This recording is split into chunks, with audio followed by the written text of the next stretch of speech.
This is film number 6 in the series of films on TCP/IP, the protocol stack.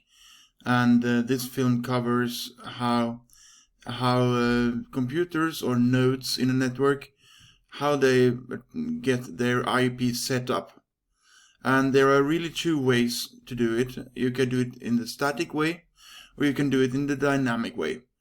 In a static way, that is when a host uses the same address every time. So you do your setup manually, and even though the computer is shut down for a given time and restarted, it will maintain its old IP setup.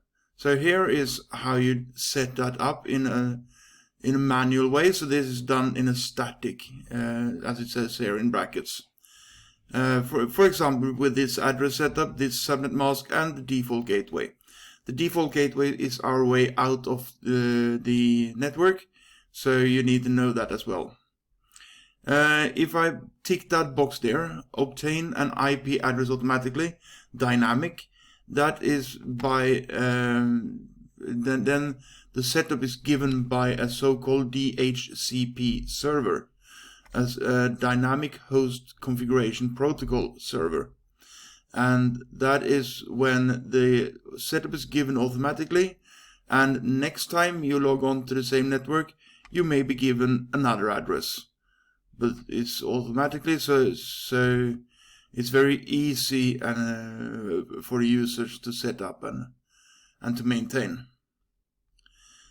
How does the DHCP server work? Well, it's a server. It's often in private networks in homes. It's built into the router. The DHCP server, first you start something called mapping. That is when you come into, for example, this campus. You start your computer, and when you start your computer will send a broadcast message to everyone, because it doesn't have a network setup, so it simply broadcasts to everyone that can listen on that network, in order to wake up some potential DHCP servers. So basically shouting out into the network, is there any DHCP server here to give me a setup? Then the computer is given an offer, a so-called offer, where a DHCP server suggests an IP address, subnet mask, default gateway, and also something called a DNS server address, DHCP server address, and leasing period. So it also has to give the address to itself, who gave this address.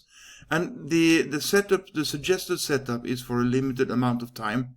So therefore you have something called a leasing period, which says how long are you going to keep that DHCP offer or the IP setup. The DNS server, I will cover that in a few seconds, but the DNS server is the one that knows the connection between an URL, which is a normal web address, and the associated IP address. After having been given an offer, the client will accept it and accept one of them if it receives multiple DHCP offers, implements the setup, and broadcasts the status. So it broadcasts to everyone, hello, I'm new on the network, here is my setup. So therefore the DHCP server knows that that specific client has accepted the offer, and for example the routers in the network also implements that computer in their setup, in their tables. And after a given time, you have a limited leasing period. Let's say for convenience that this leasing period is 24 hours. After half that period, after 12 hours, the client will ask the DHCP server if it can renew the DHCP setup. So usually, I should say, then after 12 hours, for example, the client will send a message to the DHCP server, and this DHCP server will simply respond that, okay, you can keep that setup. In that way, the client doesn't have to change its IP address unless it disconnects from the network. Then the resource, that is the address, is free for the DHCP server to use on another client. The DNS is where you have an URL address, for example vg.no, with its associated IP address, and I, as a person, I remember URLs, or I guess the URLs. Let's say, for example, that I want to go to volvo.com. Well, I guess they have an address that is volvo.com, and but I would never be able to remember what kind of IP address they have. So therefore, we have multiple DNS servers around the world that has tables where which link the URL to a given address. So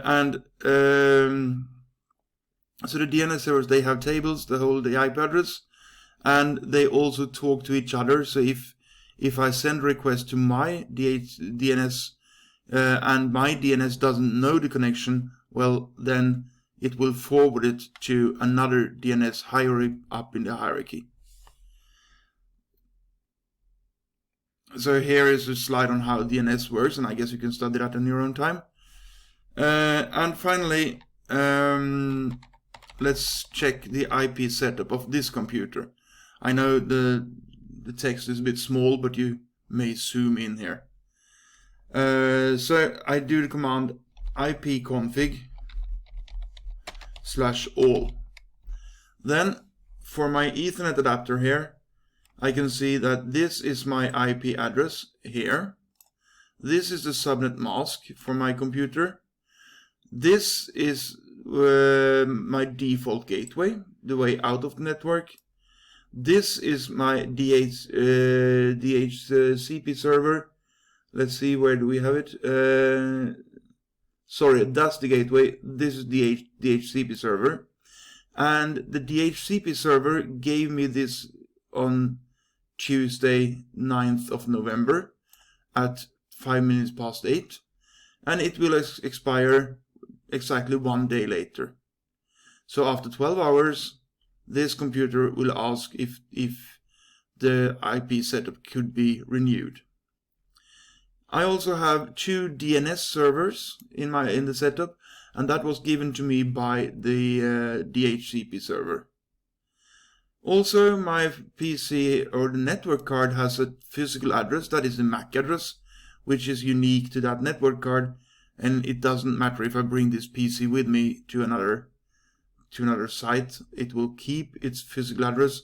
But if I take this computer and log it on at home, it will lose its IP address and get a new one in my home.